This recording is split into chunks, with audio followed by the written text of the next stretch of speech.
Hey guys, how's it going? Welcome to my YouTube channel. So yeah, it's been a few years, but don't worry, man's back and I'm gonna bring that fire content. So first of all, let me introduce my new car. Well, my new car for my YouTube channel. It's my Nissan GTR. So the last video that I posted was obviously of my M3. In that meantime, I sold the M3 and I bought my GTR.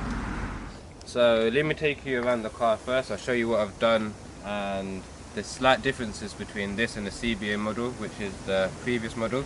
This one's actually facelifted. So the first thing that I've done is I put a Miltec exhaust on it. The reason for that is this car is very, very quiet from factory. Like, you can hardly hear it. It sounds like a very loud Hoover. I also smoked out the lights, smoked out the fog light as well. The back badge, I say the back badge, all the badges I've done in blue, they're normally red. I feel like it colour codes the car better, it looks much more neat. Obviously put my number plate on. The car actually came with factory tints on the back, but I've gone over that with limo tints, and then I put a light smoke on the side. I've also put spacers on, gives the car a much more bigger presence. Makes the car sit a bit lower as well. If I take you to the front of the car now, so again, normally red, wrap that blue. I recently got all the wheels refurbished as well. I was going to do it black, but I feel the wheels look more nicer in this colour, so I just got them refurbed. Then obviously the most biggest change, well, I say the most noticeable change, is the bonnet. Been wanting to get a carbon bonnet for a while, but obviously I didn't feel like the M3 would suit it, but obviously with this car being JDM, suits it. Again with the badges, done that blue. This strip here is meant to be silver, I've done that blue as well, and then I've smoked out the lights as well. The reason why I smoked the lights, for one, I think it looks better, but for two, it gives the car a bit more protection. So do you know what I mean? The lights aren't going to get sandblasted. So when you come to sell the car, it looks a bit more nicer. Obviously, when you're driving on the motorway, you can't help it. Stuff like that happens. So yeah, that's more or less the outside. Other changes compared to the pre-facelift. This one has Thunderbolt lights. If I turn it on, you'll see it much more better.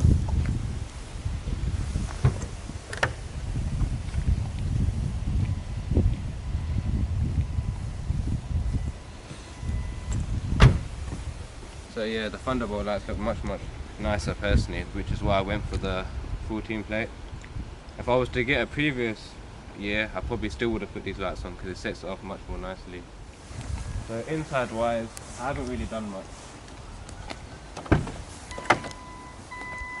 I've added these pillows here because I'm not going to lie, the car does give you a bit of a backache. These are Recaros, they are race seats.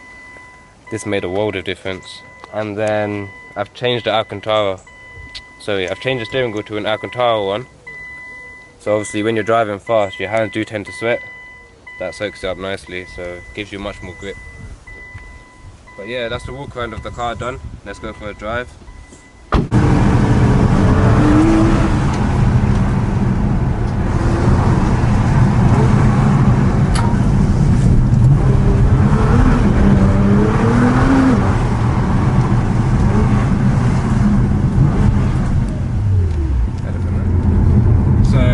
We're in the GTR now, and yeah, you guys wanted some fast driving, so I didn't give you that.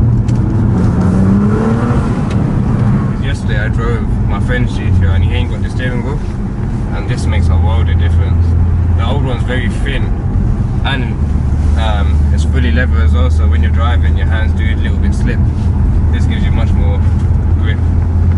And before you drive your GTR, make sure that, you see all these numbers here, they need to be 75 minimum before you start even driving it. So what I tend to do is I leave my car running. I start it up in the morning and then I leave it running for like 10 minutes in my driveway. Then I will drive it. But yeah, apart from that, as long as you keep up the servicing, warm your car up and down, I don't think these cars are problematic. If you don't take care of it, then yeah, they are problematic. And another thing with these cars, you don't want them standing still for too long. It's not good. such a fast car, but we're stuck in traffic.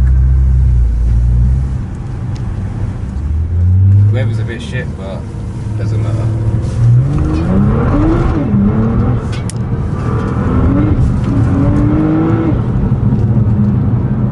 So what people don't know, you see this car, even though it's four-wheel drive, it's rear-wheel biased, so the back will slip out.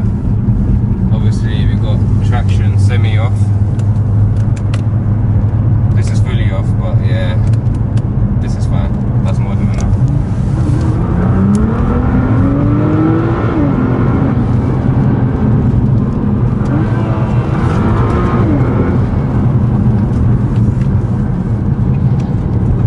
I was taking my driving test and obviously learning how to drive, this is where I was taking my lessons.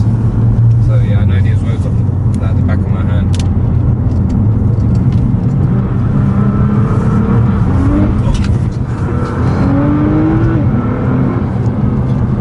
Very snappy. And I've got Michelin PS4 S's on this as well. So you see the people that are running those Bridgestone, those what do you call them? What are they called, JJ? Bridgestone Pretenders, isn't it? Yeah. They're semi-slicks. Those are a death trap. I would know because I've had my car in them for a year. And then I went for PS4 S's and I would never go back.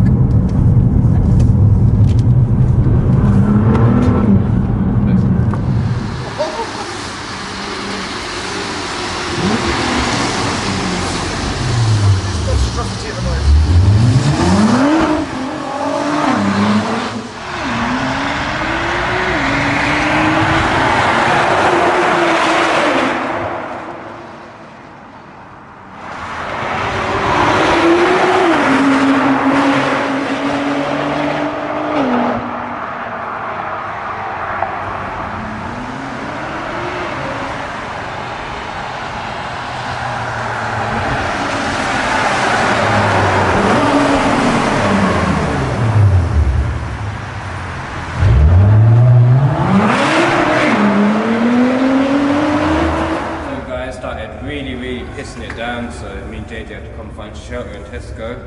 But yeah, on the way here, I started thinking of other things that are different between this and the CBA model. So the CBA model's got 470 brake stock, whereas this one has 550. The bell housing's been revised as well. A lot of bell housing issues on the old shape, and the gearbox has been revised as well, so it's a lot more stronger. In regards to more content, please guys, comment down below on this video what you want me to post more, what you want to see. And yeah, don't forget to share, subscribe and like, and I'll see you soon.